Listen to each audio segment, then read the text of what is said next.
सब जानते हैं कि गहलोत साहब अपने विधायकों को लेके होटलों में बैठे रहे। उसी समय उनके जो उप मुख्यमंत्री थे वो अपने समर्थक सचिन पायलट जी अपने समर्थक विधायकों को लेकर के मैं कह रहा था बैठे रहे। एसीबी ने आज उनको क्लीन चिट दे दी, चार्जशीट पेश कर दी कोर्ट में कि अशोक गहलोत के खिलाफ लगाए गए आरोप तथ्यहीन है। इस बारे में आप क्या कहना चाहिए आपके सरकार के बताऊं, ये दुनिया जानती है कि किस प्रकार से खेमाबंदी करते रहे, एक दूसरे के विधायकों को अपने पक्ष में लेने के लिए प्रयत्नशील रहे।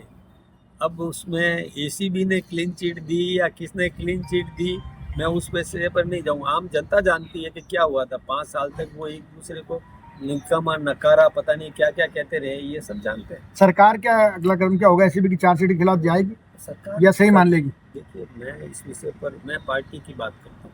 सरकार को सरकारी स्तर पर निर्णय करना है। सरकार इसकी समीक्षा करेगी कि चार्जशीट दी है या क्लीन चिट दी है, जो भी है वो सरकार निर्णय करेगी।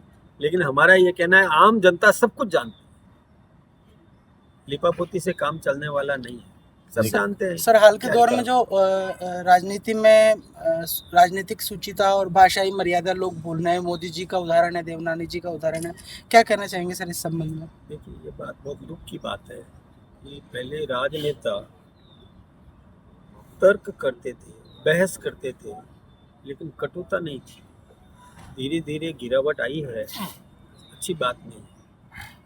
मैं ये बता रहा हूँ कि जैसे गहलोत साहब ने अपने उप मुख्यमंत्री को निकम्मा नकारा कह दिया, अब वो भले ही आपस में मिलेंगे तो भी वो पिन तो चुपेगी कि मुझे निकम्मा कहा। सचिन पायलट के अंतरकरण के अंदर वो पिन तो चुपेगी। ये नहीं करना चाहिए।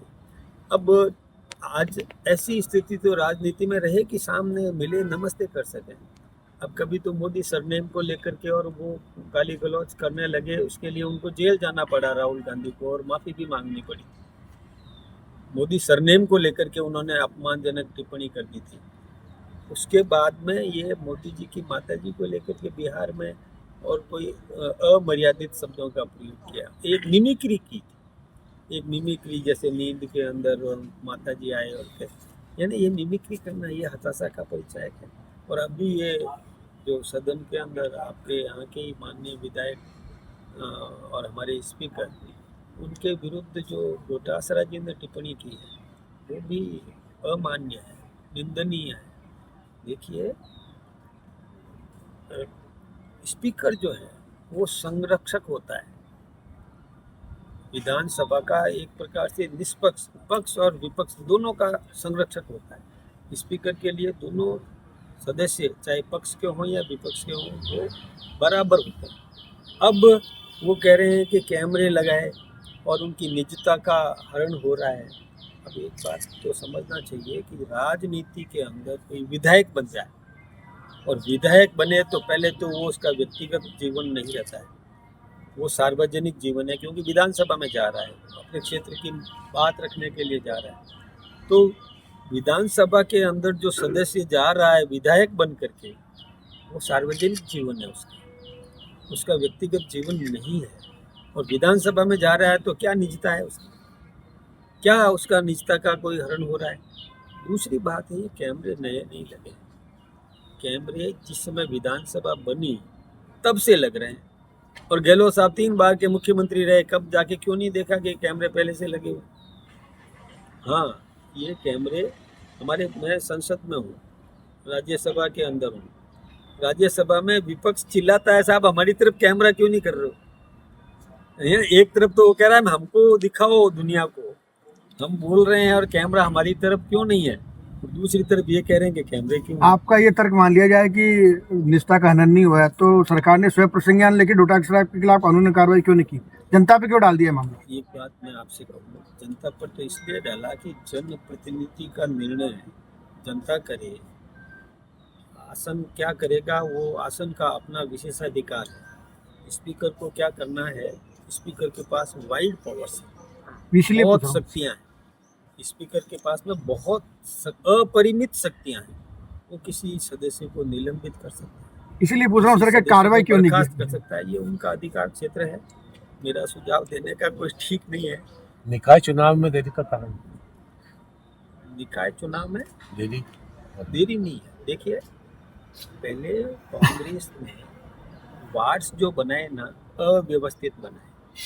एक वार्ड तो 500 वोटों का और एक वार्ड 6000 वोटों का, एक पंचायत 400 वोटों की और एक पंचायत 8000 वोटों की।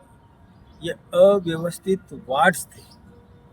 अव्यवस्थित, चाहे जिला परिषद के हो, पंचायत समिति के हो, म्यूनिसिपैलिटी के हो या कहीं के भी वार्ड्स हो, वो अव्यवस्थित थे। यहाँ तक कि जिले भी, एक जिला एक विधानसभा को लेकर एक जिला बना दिया था, केकड़ी, सांचौर, यानी एक विधानसभा को लेकर के जिला तक बना दिया था, अव्यवस्थित। और 11 विधानसभाओं का एक जिला, यानी व्यवस्थित नहीं था। तो पहले हमने व्यवस्थित किया जिले, फिर व्यवस्थित किया equal distribution of population basis पर, जनसंख्या के समान वितरण के आधार पर हमने वार्डों का पुनर्सीमांकन किया ताकि समान अवसर मिले, जनप्रतिनिधि को भी और मतदाता को भी समान अवसर मिले। इसलिए हमने उसको व्यवस्थित किया, बराबर बराबर, लगभग 10% वेरी करेगा वो तो एरिया नॉर्थ ईस्ट से लेकर के, और एंटी क्लॉकवाइज चल करके वापस पहुंचेंगे तो थोड़ा जिगजैग होता है, 10% ही अंतर रहे, बहुत आमूल चूल चेंज वो नहीं रहे तो समान, तो वो गजट नोटिफिकेशन हो जाएगा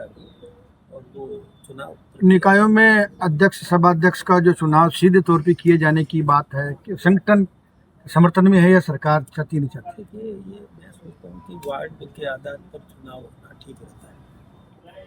उसमें जनप्रतिनिधियों का ये अवसर मिलता है, अधिक से अधिक लोगों को शासन में हिस्सेदारी होती है। ये ठीक है। ठीक है, धन्यवाद। धन्यवाद।